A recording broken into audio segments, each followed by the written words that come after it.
Good morning, students. Today we would want to continue with the general gas law. All right. So we're going to look at the general gas law or the ideal gas equation of state. Now, we need to understand that we've come into ideas and contact with the three gas laws. We've looked at Charles's law, we looked at Boyle's law, and finally, we've also looked at the pressure law. All right. Now, all these laws have their unique identities and equations. Now, the three gas laws, as we know them, can be combined into a single law. The three gas laws, as we know them, can be combined into a single law. And this law is what we are looking at today as the general gas law. All right. So all these three gas laws can be summarized into one equation, and that equation is PV over T, and all of this is equal to K, which is our constant. All right, so this is the summary of the three gas laws when summarized together. So our P represents our pressure, our V represents our voltage, our T represents our absolute temperature, and our K still signifies our constant. But in this case, you're going to replace that K with a constant known as the universal molar gas constant. All right. Now that universal gas or universal molar gas constant is a capital R. So where we see K, we're going to replace that with the universal molar gas constant. So this could be rewritten as PV over T is equal to R, where R is our universal molar gas constant. So reworking this equation, taking away the denominator of the fraction by change of subjects, we could have PV is equal to RT. Okay. Now, for 1 mole of a gas, this is the equation we refer to as the equation of state. This is the equation that we refer to as the equation of state for a mole of a gas. So for 1 mole of a gas, PV is equal to RT is known as our equation of state for an ideal gas.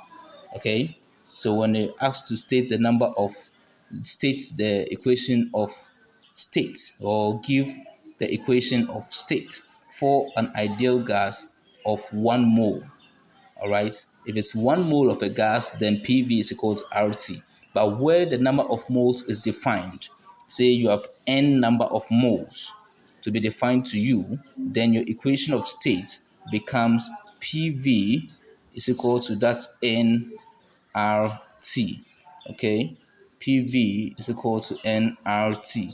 And that n becomes the number of moles of the gas, the number of moles of the gas. Okay, so the question can specify the moles of the gas for you, and then you have to implement them in the equation. So if the mole is 1, then PV is equal to RT. If the moles is 2, 3, 4, 10, 20, then your PV is equal to nRT, where N indicates the number of moles of the gas. All right. Now, we'd want to say something here that the magnitude of the universal molar gas constant is dependent on certain factors. Okay. I'm saying it again. The magnitude of the universal molar gas constant is dependent on certain factors. I mean, the magnitude of R, capital R, is dependent on certain factors. And these factors are one, the nature of the gas, two, the number of moles of the gas, And three, um, it's also dependent on the mass of the gas. So these are factors upon which the universal molar gas constant, capital R, is dependent on. Okay, yeah, let's take this example to bring understanding to us on the gas law or the general gas law. Okay, now in this example, we have a question saying a gas occupies a volume of 180 cm cube at a temperature of 27 degrees Celsius and a pressure of 750 millimeters of mercury. Now the question says calculate the volume at STP, and STP refers to standard temperature and pressure. So calculate the volume at standard temperature and pressure. All right, so let's begin to look at how to go about the solution to that particular example. Now, in this example that was given to us, we were given the volume of the gas as 180 cm cube. Okay, then again, not only that, we are also told the pressure of the gas. So we are told that the pressure of the gas is 750 millimeters of mercury. That was also given to us. Now again, what else was given? In the same question, we are given the temperature of the gas. So the temperature of the gas is said to be 27 degrees Celsius. So mind you that degrees Celsius or temperatures measured in the degrees Celsius are not absolute temperatures. And because we are dealing with absolute temperatures, we will have to change this degree Celsius given temperature to an absolute temperature. To do that, we only add a factor of 273 to this, and this gives us a new temperature of 300 Kelvin. All right, so we are going to work with the temperature in Kelvin. Okay, now the question was specific, asking us to calculate the volume at standard temperature and pressure. So what's a standard temperature? A standard temperature is a temperature measured in the absolute temperature of 273 Kelvin. That is a standard temperature. What is a standard pressure? A standard pressure is a pressure that is measured in 760 millimeters of mercury. So that is a standard pressure and that is a standard temperature. And that is what the question meant. So with all these, finally, the question is asking that we find the volume. So this is our question. Find or calculate the volume at standard temperature and pressure. So let's begin to input them mathematically to get our way out of.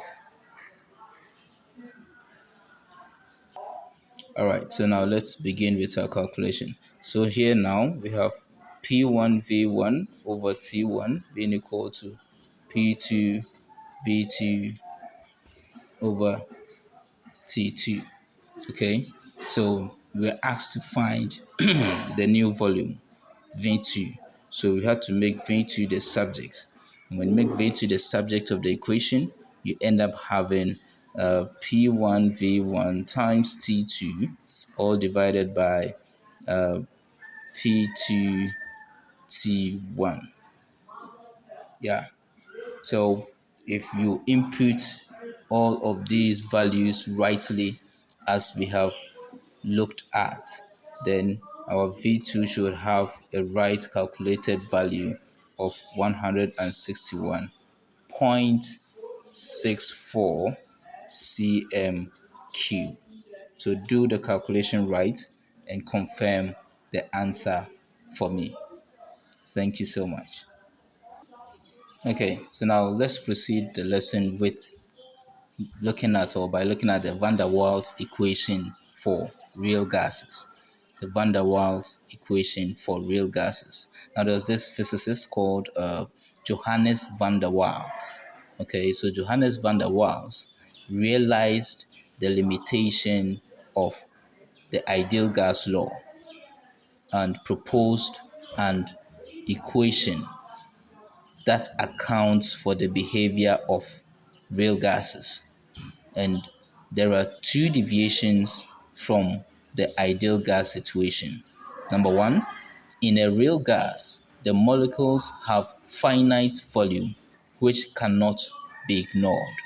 And he also said that number two, also there are attraction between the gas molecules of real gases. All right, so these are Johannes van der Waal's observations that he brought up. He brought out some deviations and he said in a real gas, the molecules have a finite volume which cannot be ignored. And again, he also said that there is attraction between the gas molecules of the real gases. Now, to describe the real gas behavior more accurately, van der Waals redesigned the ideal gas equation, and it now he redesigned the ideal gas equation by adding two things. Number one, he adjusted the measured pressure up by adding a factor that accounts for the intermolecular attraction. Okay, so he adjusted the measured pressure by adding a factor that accounts for the intermolecular attraction. And number two, he adjusted the measured volume down.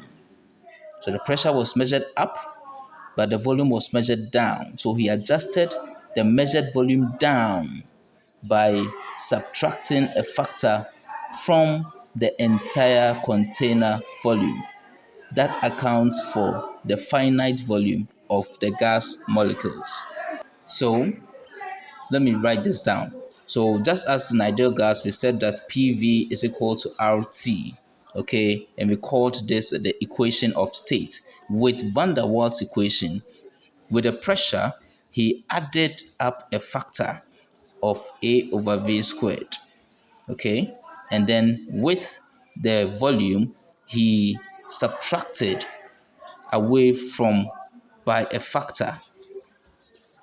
And this additions or adjustments that he made to the equation is what led the equation now to be called the van der Waals equation. So all over in physics, when you're asked to state the van der Waals equation for a mole of a gas, then it is P equals A over V squared times V minus B is equal to RT.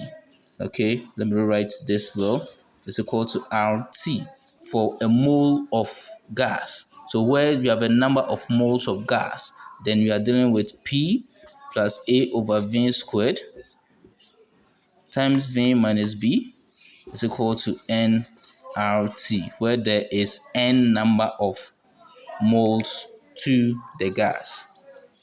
So a factor of A over V squared is added to the pressure, and the factor of B is taken away or subtracted from the volume of the containing vessel of the gas. So by so doing, the A over V squared accounts for the pressure defect due to the attractive forces between the gas molecules, and the B accounts for the finite volume of the gas molecules. Thank you so much for your time. Thank you so much. Have a wonderful day. We end our lesson here. See you guys. Bye bye.